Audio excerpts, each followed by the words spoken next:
Assalamu alaikum wa rahmatullahi wa barakatuh. My brothers, my sisters, this is the third boost for the month of Ramadan to encourage us to do the right things, to try and understand what is being recited in Salatul Taraweeh in the evenings, to improve ourselves, to develop the taqwa and the God consciousness that is the whole essence of this beautiful month of Ramadan and the fasting. So my brothers and sisters, I've just come from Masjid al-Nabawi after the third or the completion of the third Taraweeh. This evening the Imam read some beautiful verses, but these verses are connected to something people don't like to talk about. The verses connected to talaq or divorce in Islam.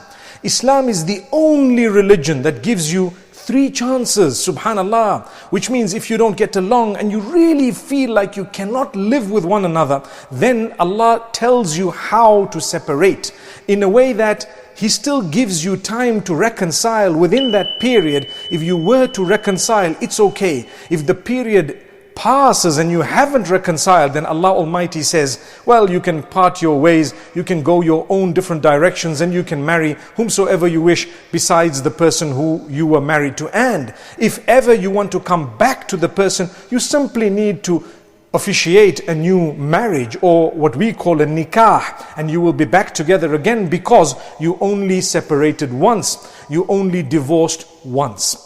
But if, for example, you happened to make up during that period and you got back again together and mashallah, everything worked, alhamdulillah, it was good for you, you were given a chance, and guess what? It worked for you. That's what Allah Almighty says, that there is a possibility that after you didn't get along, He can create within your hearts love that is unprecedented like never before.